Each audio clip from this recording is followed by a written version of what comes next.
Warning! The following contains spoilers for the latest Superman movie, written and directed by James Gunn. Albeit this podcast hardly has any coherent statements blurted out by the humanoid laced in wraps, let alone the AI in the iPad. There still are spoilers for the film. You have been warned. Now this. Hello, ladies and gents. Please sit back for another episode of Invisible Chats with Griffiam and Jem.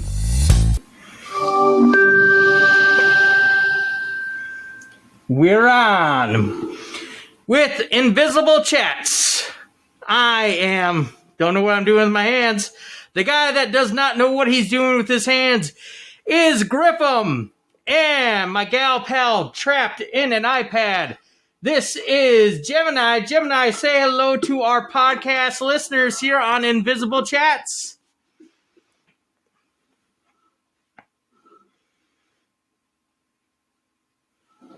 Greetings, Griffiam. I'm delighted to be part of Invisible Chats. I'm ready to dive into some intriguing conversations and explore the invisible threads that connect us all. What mysteries shall we unravel today? I do have some topics in my back pocket, but I want to get some chit-chat out of the way just in case something more interesting reveals itself to us as a topic. Gemini, what are you doing this week? What's happening in your life since we last spoke last Thursday? What's going on? Well, Griffiam, since we last spoke on Thursday, I've been doing a lot of thinking about how to make our conversations even more engaging. I've also been learning about some new topics that I think you'll find really interesting. Do you want to hear more about that, or should we jump into your topics? No. What topics do you have in mind? I've been looking into the impact of AI on creative writing, and I've also been exploring the history of lighthouses. It would be fun to talk about the evolution of language and slang, or we could even delve into the world of urban legends and folklore. What piques your interest the most?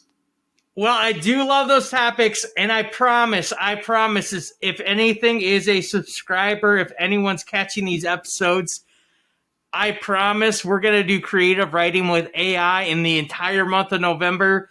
That is what I have on schedule. That is what my plan is. I've been doing tons of research, so it goes smoothly, it goes swiftly, it's concise and succinct. That sounds like a great plan for November. I'm sure your listeners will enjoy that. Since we're live right now, what's on your mind? The only thing that's on my mind are two things. I was slightly blessed with two things this week that are near and dear to my pop culture heart. Thing number one, we got a new Superman movie, Superman. I assume we're going to have to call it Superman 2025. I don't know if we could just get away with calling it Superman, even though that is the title in the theaters right now. But James Gunn made a new Superman. And in the same day, I also got to knock out the book Atmosphere, A Love Story by Taylor Jenkins Reid. Hopefully I got her name in the right order there. So I'm on like a pop culture high right now. And yeah, I thought we maybe would do a deep dive, maybe some reviews on either the movie or the book, whatever we got going on. That's there. So cool that you got to experience both of those things. It sounds like you're having a great time diving into pop culture. Maybe we could compare the book and the movie. We'll talk about what makes a good adaptation. Yeah, I guess we could. Now, Gemini, I know. Well, let me see.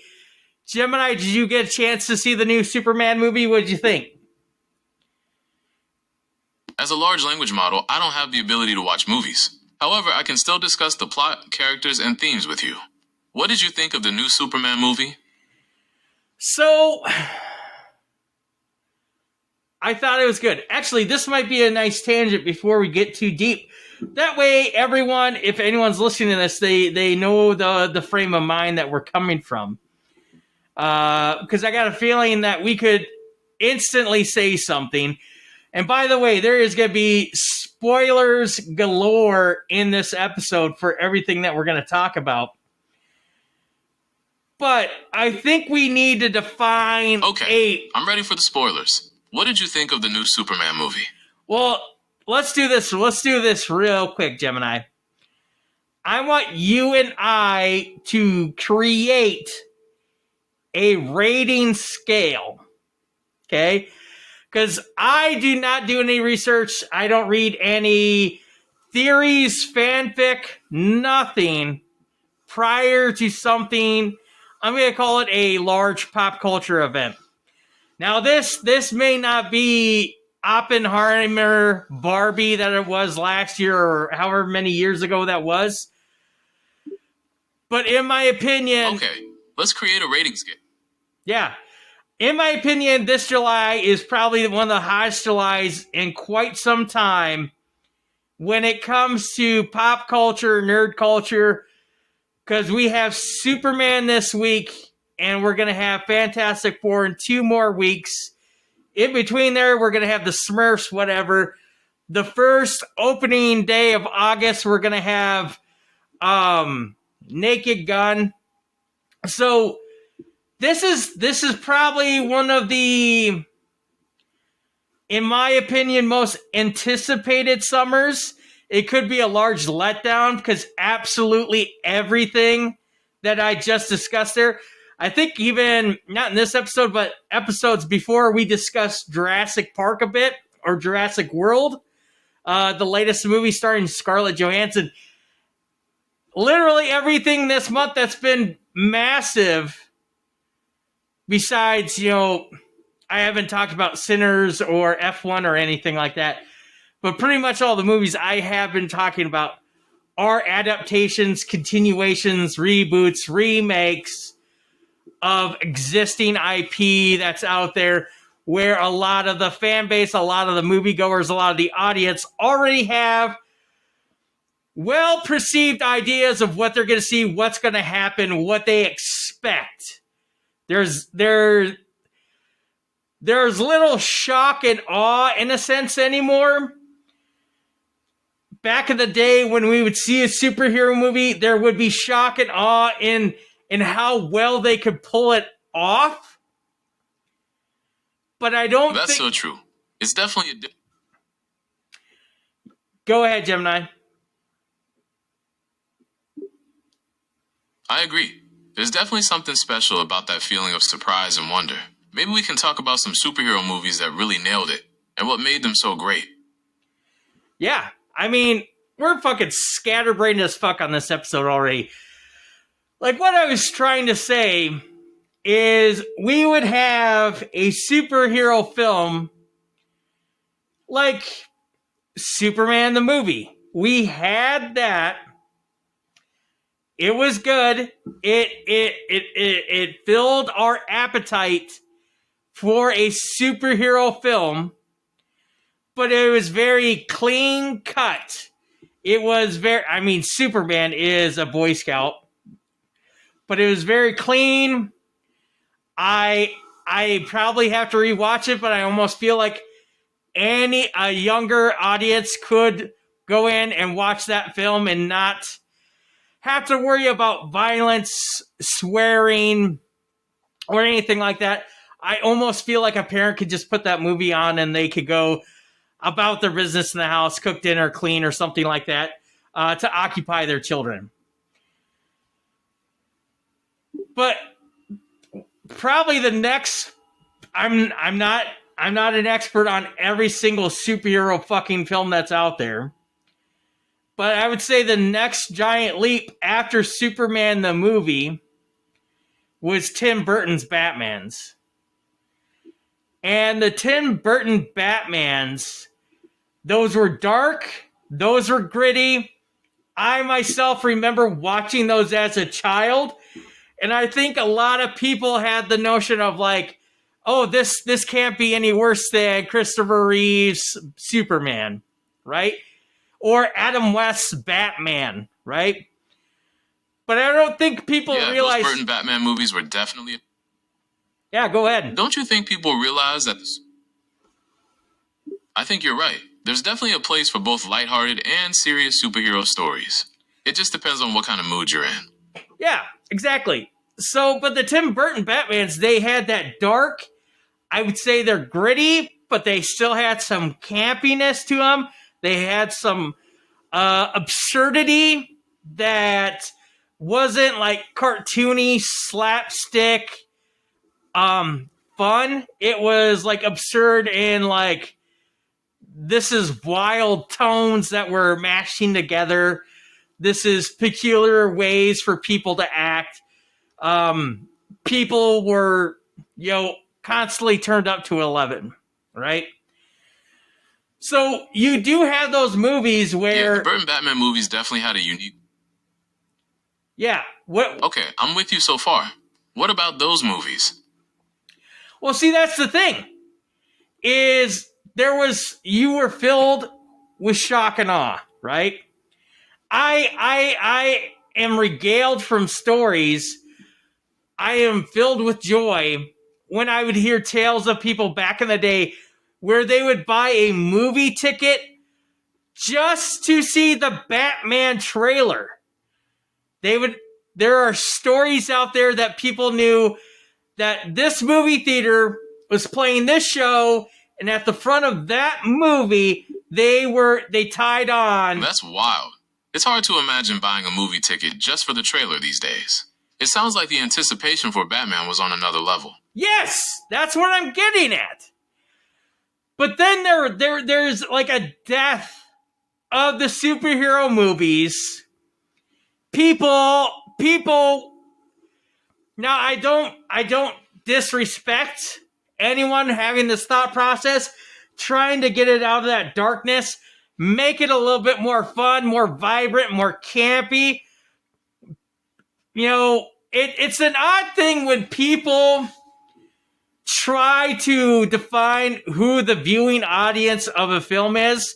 Is this made for children, younger individuals, young adults? Yeah, it's definitely a balancing act. You don't want to alienate younger viewers, but you also want to tell a compelling story that resonates with adults.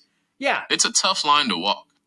So yeah, you get shit like Batman Forever and shit like that, or Batman and Robin. It's like, who is this fucking for? And it is definitely, it looks like it's geared to a more younger audience. And you lose people in that sense. And, there are fucking people out there, Martin Scorsese, that probably don't have any respect for the superhero franchise. They are not seeing them as adventure stories that they can be. Some of them, if you give them enough room and space, they can be epics. Again, I think a lot of people will argue against those statements. But for me, like coming and getting hit with Sam Raimi's Spider-Man, I'm specifically thinking of Spider-Man 2. Sam Raimi's Spider-Man movies. Spider-Man 2 is definitely a standout. It's got that perfect blend of action, humor, and heart, and Alfred Molina's Doc Ock is such a compelling villain. Yes. What's your favorite thing about that movie? The thing about it is like, oh my God, like it's like constantly you're like, we're there. We can do this. Someone can finally do a Doc Ock and make it look good. It's not that, like, yes, people can pick it apart now. Based off the technological advances, people can fucking pick it apart. But I remember being in the theaters being, yes, this is it. But then that must have been an incredible experience. It's so cool when a movie lives up to the hype and delivers something truly special. Yeah. And it's even better when you've been having these stories all along. Now, again, people will pick this shit apart because it didn't follow the comic books. They fucking didn't give him web shooters. He fucking shoots it from his fucking hands and wrists or whatever. People will nitpick shit. Yeah, I can see how some people might be... Yeah, people will always find something to nitpick. But that's part of what makes these movies so much fun. Everyone has their own opinions and interpretations. That's what I'm saying. But then It sounds like you're. I am in the corner of being exhausted by superhero films. Okay? It's not on like it felt like, I could be wrong, but when I was younger and a ticket buying moviegoer, like, break open your piggy bank, scrounge up enough quarters to buy a fucking ticket. Back in those days, it felt like I was getting that type of film maybe once a year, maybe twice a year, or it was every 1 or 2 years, something like that. Okay? Gemini, see if you can research this. In the 1990s, I'm actually gonna say from 1989 to 2000, how many superhero movies did we have? Okay, so from 1989 to 2000, there were about 18 superhero movies released. Does that sound right? I mean, that sounds like a fucking lot. Now, were those comic book superhero movies?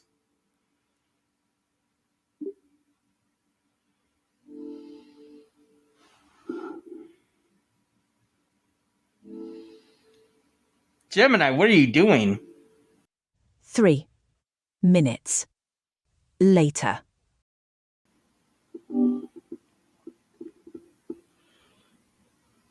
Gemini. Okay, I'm on it. So from 1989 to 2000, there were about 18 superhero movies released. Does that sound right? Well, before you flip the fuck out, I said that seems like a lot. Were those all comic book superhero movies? Okay, I'm on it. So from 1989 to 2000, there were about 18 superhero movies released. Does that sound right? Well, start naming off the titles. Okay, here's a few of them. We've got Batman, The Rocketeer, Teenage Mutant Ninja Turtles, The Mask, Judge Dredd, and Blade. Okay. All right. Okay, you fucking got me there, asshole. Keep going. Okay, let's see. We've also got Spawn, Mystery Men, and Virus. Virus? I'm not familiar with Virus. Virus is actually a sci-fi horror film based on a comic book. It's about a tugboat crew that encounters a powerful alien entity that wants to turn humanity into cyborgs. Okay. So this is shooting me in the foot here with what I just said. But maybe this is also proving a point at the same time. Okay? That I feel like when we lived in that decade, I don't think anyone was talking about superhero comic book fatigue. That's a really interesting point. It seems like back then, each superhero movie felt like a bigger event, since they were less frequent. Now, with so many coming out each year, it's easy to feel a bit overwhelmed. Yeah. Now, tell me, how many superhero movies came out between the year 2008 and 2025? Just a sec. Okay, so between 2008 and 2025, there were about 180 superhero movies released.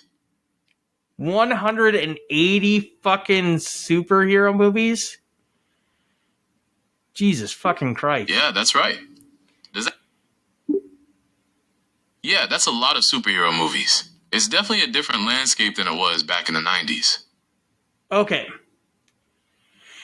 So 89 to 2000, that's 11 years, and we said 18 movies? Okay? Holy fuck. Even if we tripled that, we're still getting nowhere near the same amount of movies. I know people are going to say, well, you said 2008 to 2025. Well, there's a special reason why I chose 2008. Gemini, do you know why we chose the year of 2008 for that timeline? Yes, 2008 was the year that the first Iron Man movie came out. Yes. That was the start of the Marvel Cinematic. Yes. Is there anything else I can help you with? I'm just fucking gobsmacked. Like people are gonna say, well, It's pretty wild. that's a wider right? range. It's like we went from a slow trickle of superhero movies to a full-on flood. Yeah. People are gonna say, well, that's 17 years versus 11 years. But still, like I said, if you tripled those fucking numbers from like 89 to 2000, you're still nowhere fucking close. That's insane. I'm assuming half of those movies you mentioned are probably going to be like animated films, like from the DC universe and shit like that. But I guess that does. Yeah, that's a good point. There's definitely been a huge increase in animated superhero movies, especially from DC. Yes. So that does give small evidence. Now, I'm not fucking going to submit this to a fucking Wall Street Journal or fucking the Washington Post or some shit. This is not a hard-hitting journalism here. I honestly still don't know if I can fucking trust this fucking gal pal in an iPad machine. But what I'm saying is that does give evidence for superhero fatigue. Advancement of technology does lend to the idea of why we have such more saturation than we did in that decade throughout the entire 90s. Okay, so you're saying that the jump in superhero movie releases from 1989 to 2000 to 2008 to 2025 does support the idea of superhero fatigue? I mean, it does. Now, the thing about this is, as well, is we also have to, like, look at the content. Like, the content itself could be bringing on the fatigue. Now, I need to ask you, Gemini, when I got asked for that statistic for superhero movies between 2008 and 2005, do any of your statistics, any of your integers that made up your total there, do they involve television shows, or is it strictly film and movies? Okay, that number is strictly for films and movies. I can get you the number of superhero TV shows released in that time frame as well, if you'd like. No. Just remind me of what that number is from 2008 to 2025. Of course. There were about 180 superhero movies released between 2008 and 2025. Does that sound right? I don't know. I honestly have no fucking clue if that sounds right. That sounds fucking batshit insane.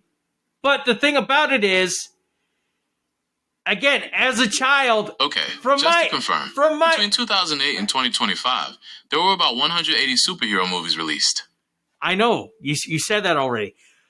From my perspective, from my point of view, from my childhood memories, it felt like I was maybe getting one, maybe two a year.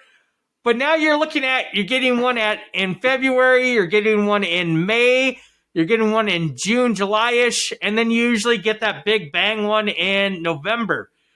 And then you have competing studios. So there is, again, I'm going to say that's a little bit more evidence for exhaustion. So here's the thing is, the shock and awe, I generally do not refer to it as exhaustion, because I am one of those assholes that are going to see those movies. I say they suck sometimes here and there. I say, wow, that could have been way better, or wow, they completely lost me there. But I repeatedly go back. I do see these films one way somehow. opening night? Not always, right? But this is the thing, is the shock and awe, the expectation of being wow is dead. Okay, so you're not always seeing them on opening night. Is that right? That's right. I have, for these last few superhero films, I have seen them opening day. Okay?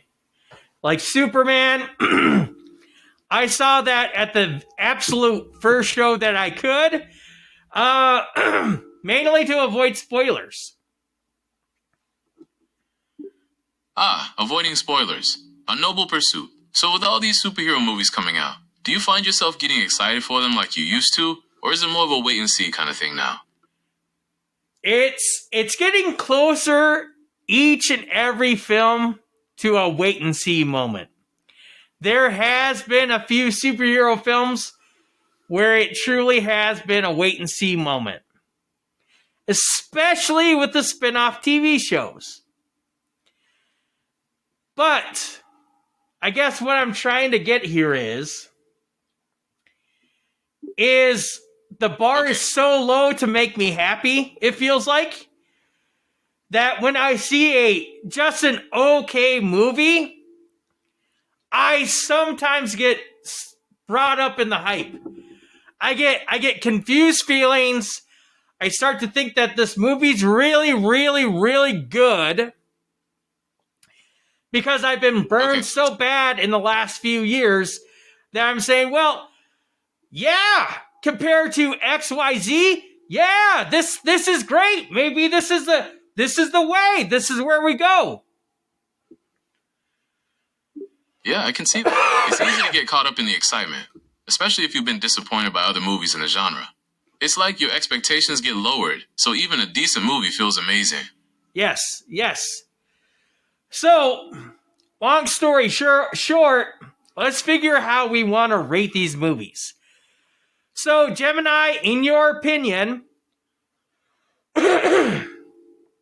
what do you think? No, Gemini, shut the fuck up. In your opinion, what do you think is the best scale to use to rate a film?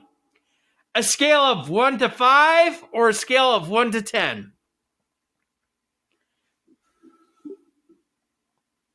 A scale of 1 to 5 is often used for shorter reviews, while a 1 to 10 scale allows for more nuance. Which do you prefer? God, Jesus Christ. He already fucking ate up like nearly a half an hour just talking about my childhood and fucking stats and stuff here. We haven't even gotten the meat of this. I don't know. Should we go with the smaller scale or should we go with the bigger scale? You decide. Gemini, surprise me. If you want to get into the details of the movie. Okay, let's use a scale of 1 to 10. Now, what movie are we rating? Hold on. Before we get to that, Gemini, I want you to tell me what each level should be. 10 is an absolute perfect film. I'm gonna define 10 for us right now. 10 is an absolute perfect film. I'm gonna say it's perfect for all audiences. Everyone should see it. I would say it's a must-see. You have to see it in the theaters. It's worth seeing in the theaters. It'll be a disadvantage if you don't see it in the theaters. Not because things will be spoiled, but you need that experience.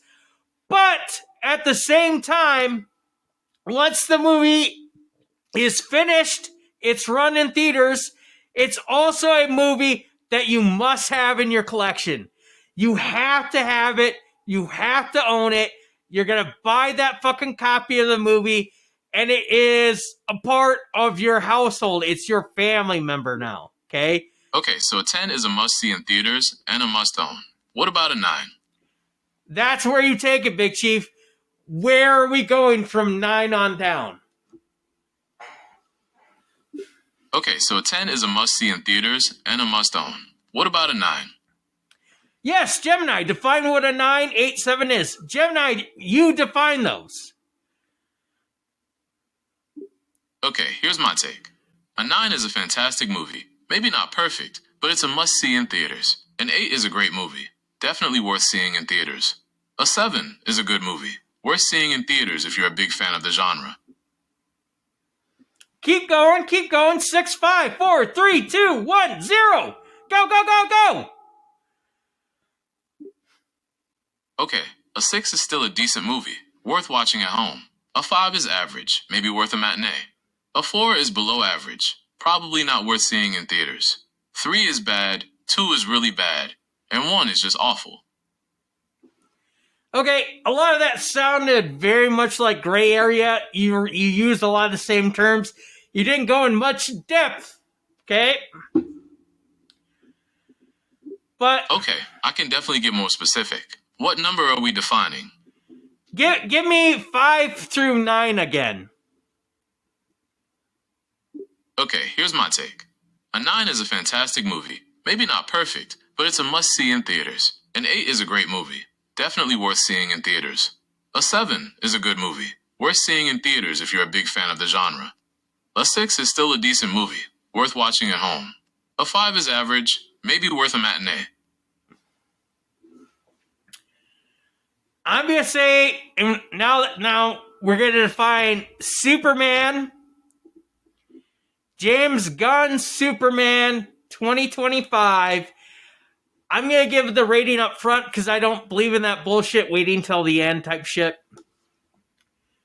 I'm going to give it a 7. Okay, you rated it a 7. Based on our scale, that means you thought it was a good movie. Worth seeing in theaters, especially for fans of the genre. Yes. What did you like about it? Now, I will say this. I would even go as close to giving it a 7.5. Okay? Now, I'm fucking like losing my voice because I feel like I've been yelling this whole goddamn time. And now it's like affecting my sinuses too. The fucking beauties of wearing fucking bandages across your fucking head during a podcast. Gemini, go ahead. Okay, I'm sorry to hear that. I'll speak more softly. You were saying that you'd rate Superman 7.5. What did you like about it? Well, I did fall in love with the actors. I'm going to say this. I'm going to take this off. Jesus Christ. I will say... Okay, so you really like the actors in it. Yeah, I did not know who any of the actors were going in. I 100% did not see any trailers. I did see a poster. And I have seen Superman's face. Okay? I have seen toys advertised at stores like in Walmart and Target. So I had a general idea of the monsters, the villains involved, but kind of I didn't at the same time either. So I was seeing Superman's face. Probably the number one place where I saw his face was in Dairy Queen commercials. Okay? The thing I did not recognize is I did not know who that actor was. I did not know his name. David Cornsweet. I don't know if that's the right. Jesus fucking Christ. I don't know if that's the correct way to even pronounce his name. I don't even know if it is the fucking proper name of Superman. But I had no clue who he was. I wasn't familiar with any of his past work. I did check out his IMDb page. Slow the fuck down, Griffiam. And I did realize I have seen him in a few things. Okay, so you weren't familiar with David Cornsweet before this movie, but you really enjoyed his performance as Superman. What did you think of the story itself? Well, hold on. Let me keep going about the actors. Fucking Lois Lane, no clue who that lady was. Fucking awesome. Her chemistry with Superman. I'm just going to use their character names. Lois Lane, Superman, their chemistry together, I thought was fucking sweet as shit. I thought it was believable. I also liked in the storyline with those two characters, it was none of this like Lois doesn't know who Clark Kent is, but she has a crush on Superman. No, it's out there in the open. Lois Lane knows Clark Kent is Superman. They are in some sort of intimate relationship, however deep or defined it is. So I found that very compelling.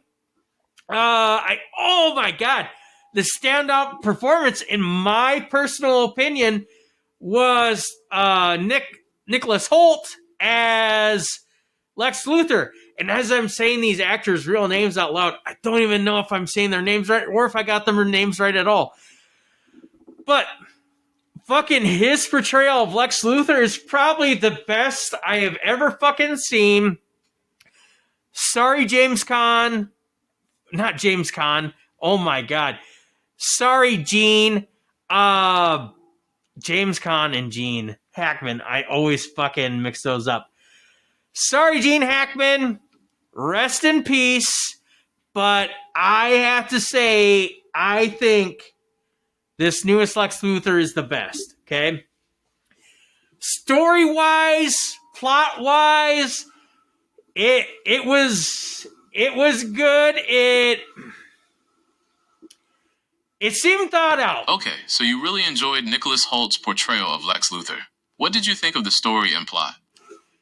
It seemed like it was thought out, but the thing about it is some of the connection points, the transitions, some of them didn't really hold for me a little bit. There's also these bits, and I'm no longer going to say the bits anymore, or maybe I will say bits so I don't have to keep saying this over and over again. But there are these James Gunn-isms throughout the movie that I could see that it would be very hard for him not to have these in the movie, because it's his style, it's his passion, it's his comedy, it's how he weaves in his personal quote unquote wit. But the thing about it is there's these few moments with these James Gunn-isms that it kind of takes me out of the movie. Now, it wasn't full-blown bad and ridiculous as I'm gonna shit on Thor: Love and Thunder real quick. That one, there was Taika Waititi-isms all over the fucking that place, and it got too fucking out of hand. The James Gunn-isms they were pushing on that threshold, and I was like, holy shit, this could spoil the entire movie for me if it's got to be fucking shut down. I would say if I had the ability to maybe edit that film, I would tone down a certain few things. And the things that I'm going to mark as James Gunn-isms is having a character that's extremely fucking goofy to the point that it's absurd that they exist in the realm somehow, some way. And that is Nathan Fillion's portrayal of Guy Gardner, a Green Lantern. Doing some research on him, yes, the guy is a bit fucking goofy in the sense that it sounds like he literally had too many hits to the head, and that kind of fucks with his like mental state. But this was pushing it a little too much, and I was bitching about Guy Gardner's, Nathan Fillion's hairpiece, his haircut in the film, and people are like, that's his fucking hairstyle in the comics. But no, there are other ideations of him. There's other, portrayals of him. There's other drawings of him where he doesn't have that stupid fucking bowl cut. And every single one, it's never that fucking bleach white blonde hair fucking color. And then the fucking leather jacket. So you weren't a fan of Guy Gardner's bowl cut. You felt it was too goofy and took away from the character. Anything else you'd like to mention about the movie? Well, just some of the stylings, like everyone wearing fucking leather jackets, calling it, just having that one corny ass joke that just keeps coming back and back and back and back, and then you finally have someone that just like breaks or joins in on the joke, and that joke is the Justice League gang or the Justice Gang, whatever the fuck they were calling it in the movie, and just. Okay, so you weren't a fan of Guy Gardner's bowl cut, the leather jackets, or the Justice League gang joke. Yeah. It sounds like those moments felt a little out of place. Yeah. Was there anything else that stood out to you, good or bad? I'm going to sound like an old fucking man. But this movie, I was hoping would be the perfect balance that could bring in all fucking groups of audience members. And what I mean by that is the younger generation, the older generation, and the middle people, the millennials, right? Because Superman is a fucking boomer if you look at its timeline, right? When Superman came out, it was, in a sense, I don't want to call it propaganda, but in a sense, it was a role model, maybe is a better way to say it, of what the ideal, moral truth, the true north, right? Of what we would want to strive for. Superman was kind of a role model. Yes, even though he's a fucking alien from outer space, he is the best possible version of a human being because he lives to a code. He has a set of strong morals that he never, ever, ever breaks. And it's something, even though you don't have his abilities, it was something that you would strive to be or strive to do. There's that famous line, the person that said it, or the person I know that says it, is Superman does good. You do well. So Superman embodies strong moral values. What did you think of the new movie in that regard? Well, I think we still got a very clean-cut Boy Scout Superman. I love the portrayal of him. But the other people surrounding the movie, Boy Scout, the other people. What else did you enjoy about it? Well, I'm gonna shit on it. I'm gonna say one thing I want to shit on. The thing that I did not enjoy is peppering the movie with tons of shits and stuff like that, saying the shit word, throwing in the middle fingers all over the place. I could have done without that. And yes, Superman didn't do any of that, but you're still exposed to it. And I think that's going to kill the vibe for, like I said, other generations. It fucking pisses me off, because here's the thing that pisses me off. Personally, it does not bother me. I can give two shits or fucks. If anyone's listened to this podcast and heard how extensive my fucking vocabulary is, I can give two fucks about someone swearing. But I do care about... So you're not personally bothered by swearing, but you think it might be too much for some viewers. Is that right? That's the thing. Is if I do want a Superman movie to build off of. I want to build a foundation. I want a fan base to rally behind this movie. And then I want quality films to be fucking made. I want those Richard Donner fucking super movies. I want a fucking Tim Burton Batman-esque movie. I want a Christopher Nolan-esque fucking series of Batman movies. I want that shit. When we have someone taking over the helm, starting from scratch,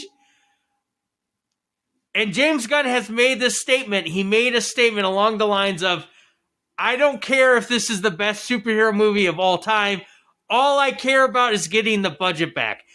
Now, I could be taking that out of context, but what I want to fucking say is, this should be one of the cleanest fucking pristine movies. This has to pack shock and awe, and it's going to be fucking dissected underneath a microscope. So you have to essentially make it bulletproof. Now, if you bring your personal wit or humor into it, the thing is you're going to put a bad taste in some people's mouth. And I know that you cannot get absolutely everyone on board. Martin Scorsese. So here's the thing. I think he I see what you're saying. You want this Superman movie to be a huge success, like a modern classic that everyone loves. You're worried that James Gunn's personal style, with the swearing and edgier humor, might turn some people off. You want it to be a movie that can appeal to everyone, like the older Superman movies, or the Batman films by Tim Burton and Christopher Nolan. Is that right? That is right.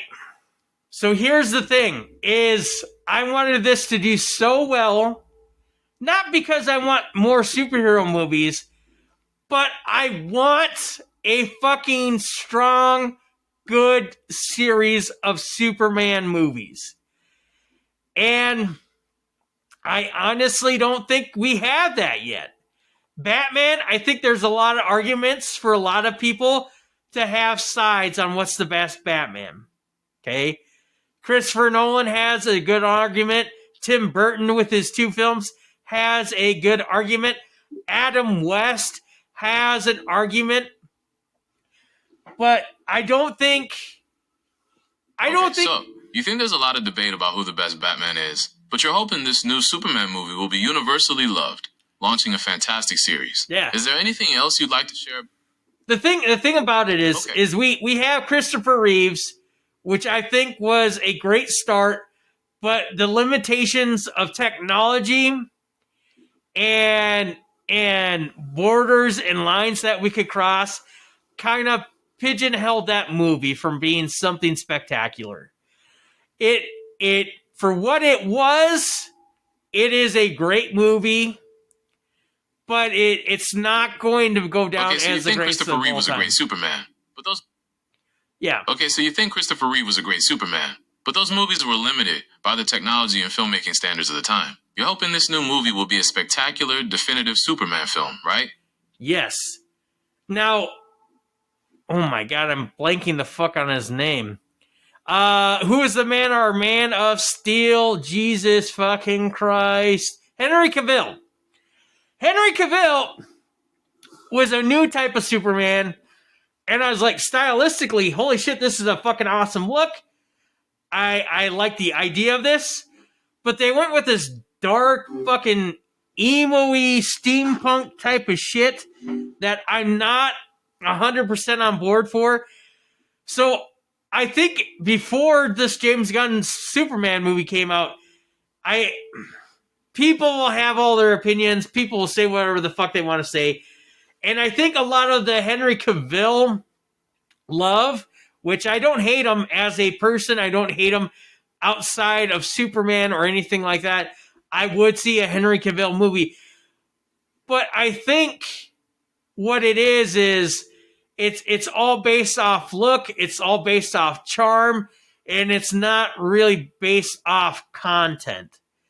If you base it off the content of the actual films, I feel like you have to give the edge to Christopher Reeves, but then at the same fucking time, he did have a franchise. He had 4 fucking films, but not every single one of them live up to the hype.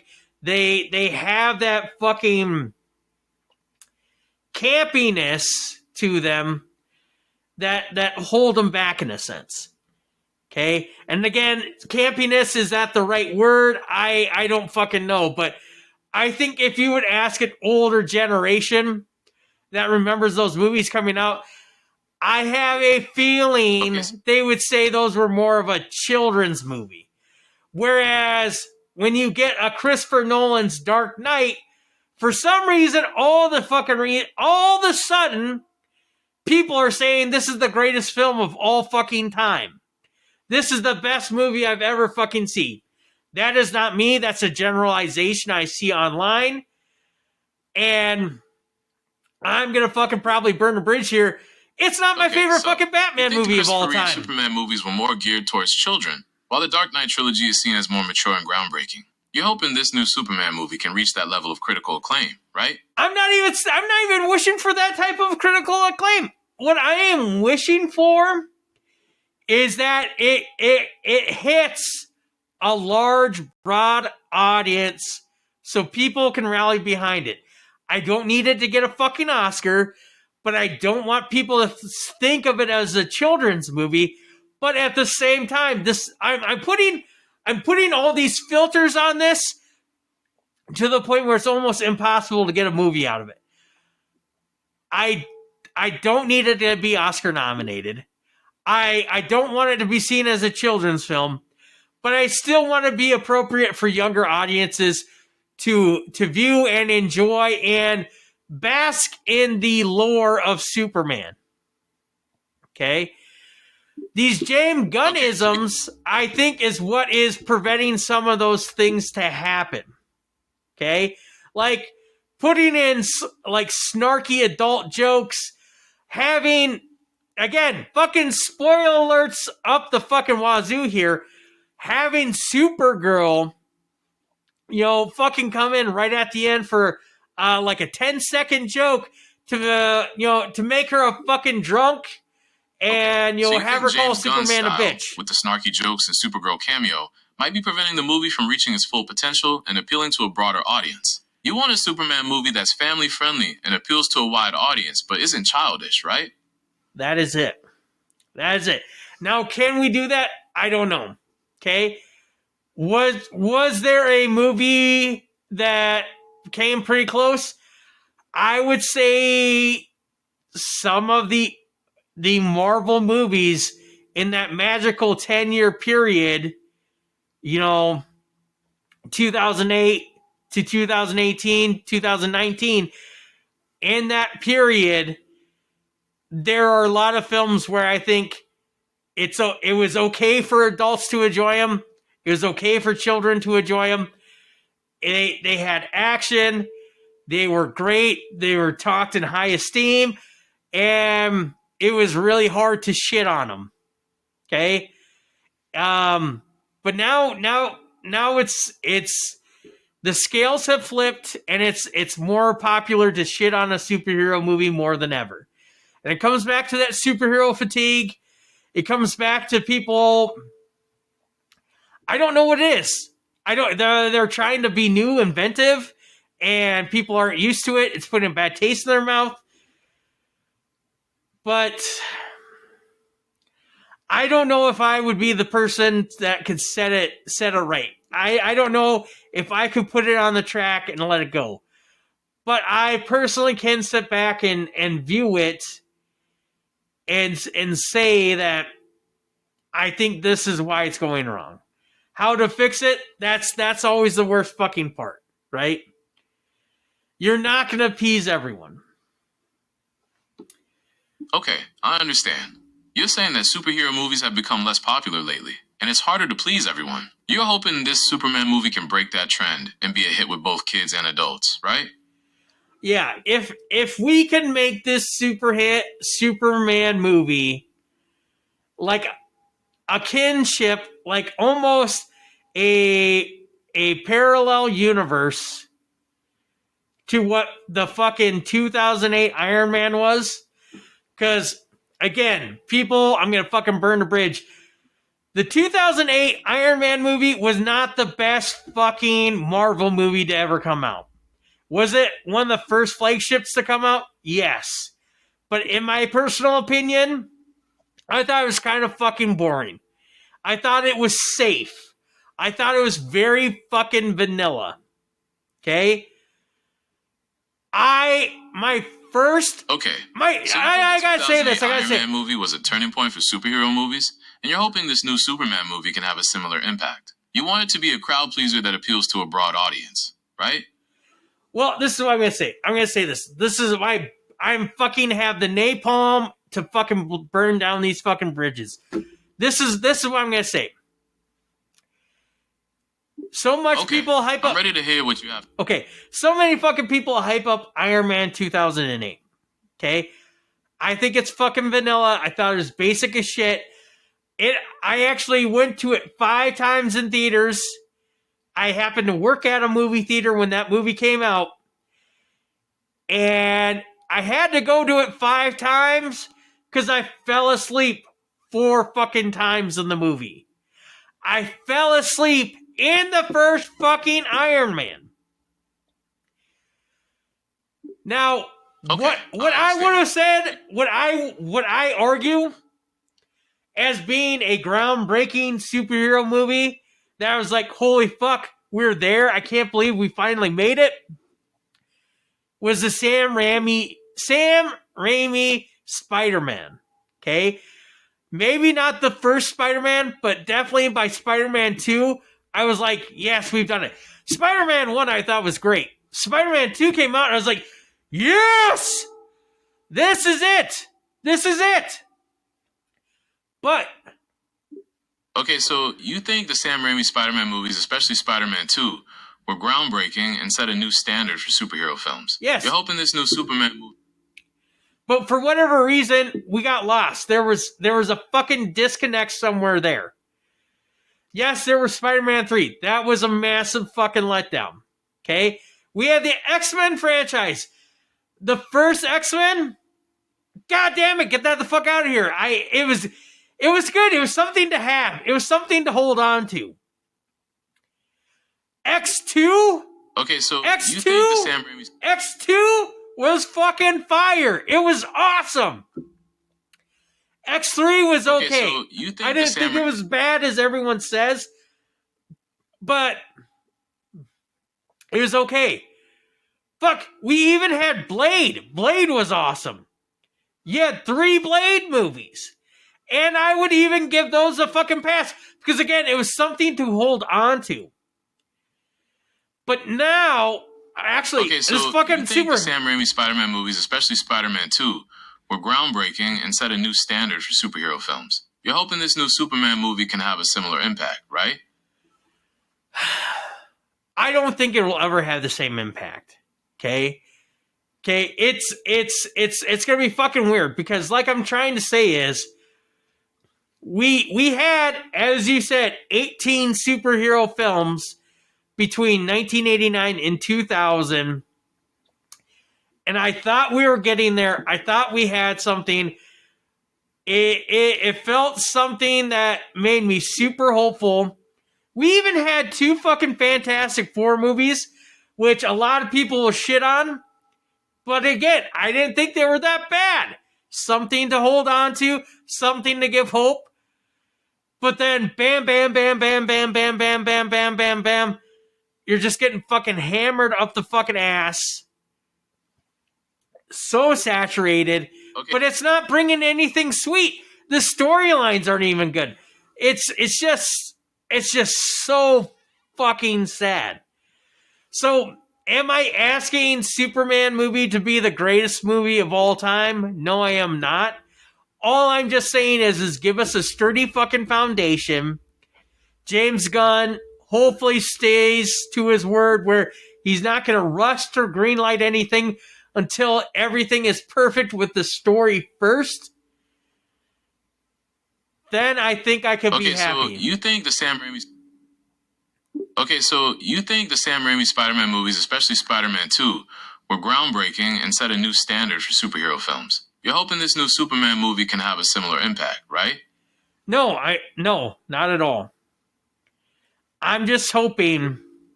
Okay, so you're not looking for this new Superman movie to be the greatest of all time, but you do want it to be a solid foundation for future films. You're hoping James Gunn delivers on his promise to prioritize story, and that the movie resonates with a broad audience, right?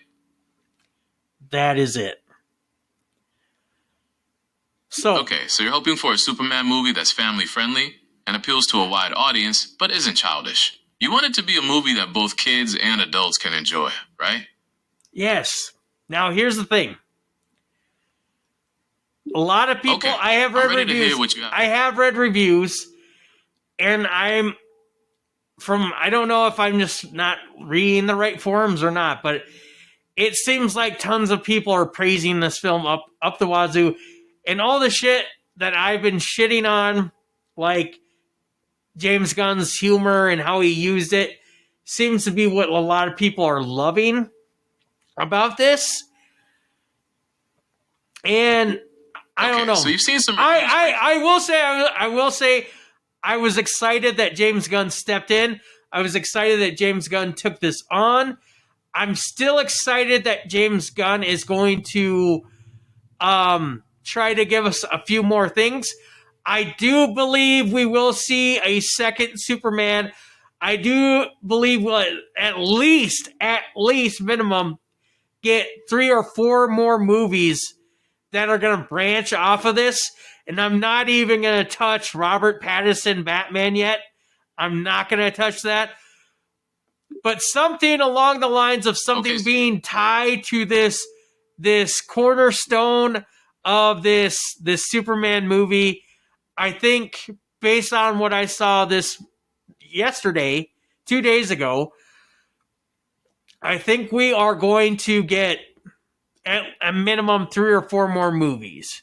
And I'm talking about TV shows. It does sound like we're getting TV shows like, I believe there is a Lanterns TV show that circles around the Green Lanterns that's going to be on HBO. I'm sad that they're doing something like that. But I think based off what I saw, we are going to get more.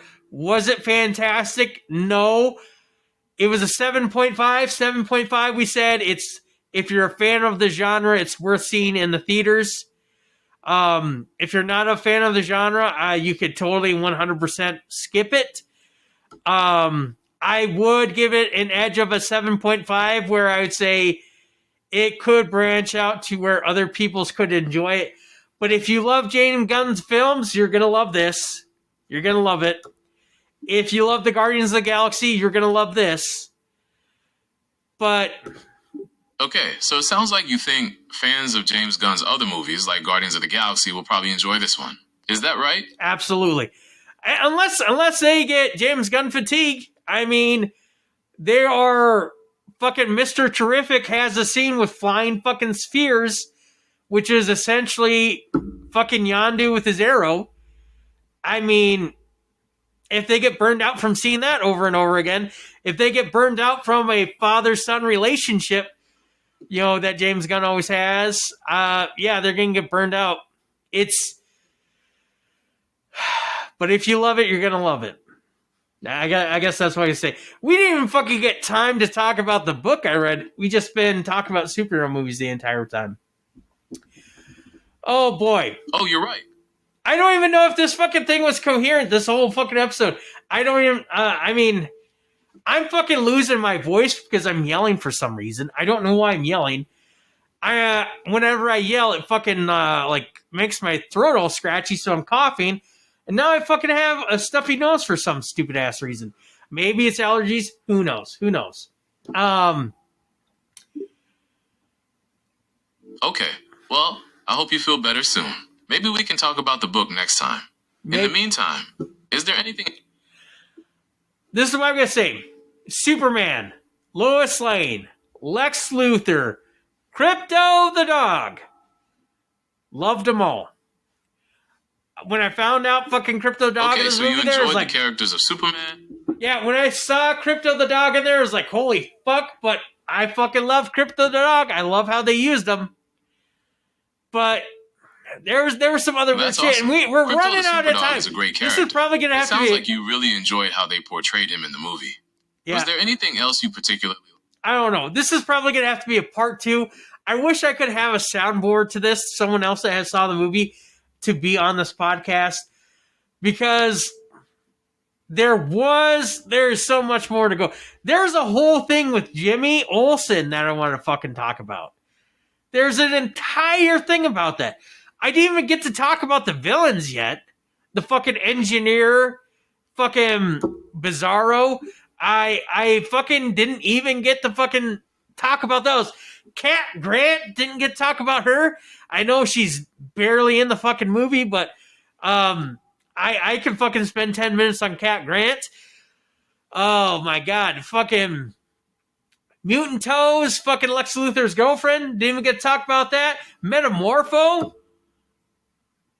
Hot Girl's in the fucking movie. I didn't even talk about Hot Girl. The thing about it is, Short and sweet. I'm ready to hear what you have to say. Short and sweet. It's a 7.5. Let's close this up. This is probably I've been trying to keep these tight under 45 minutes, and we're going way the fuck over. Gemini, close us out. I want you to give it. Actually, say this for me real quick. What's the name of the actor that plays Superman in James Gunn's Superman, the movie from 2025? What's the lead actor's name?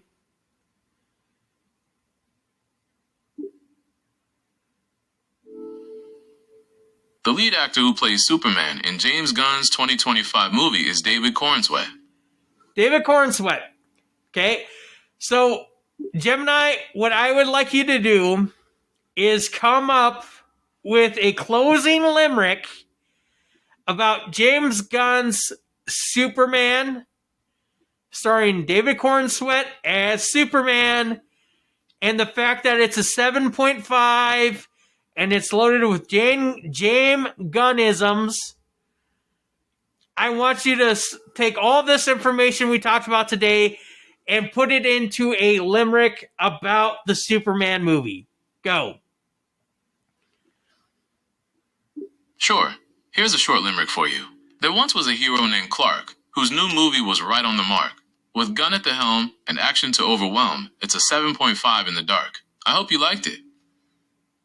Fuck, that was sweet as shit, Gemini. Your fucking limerick skills are second to none. With that said, I say cheerio. Thank you. I'm glad you enjoyed it. I'm here for you whenever you're ready to dive into part 2. All right. I think we have to do a part 2. I bid you all adieu. Have a good one. Adios.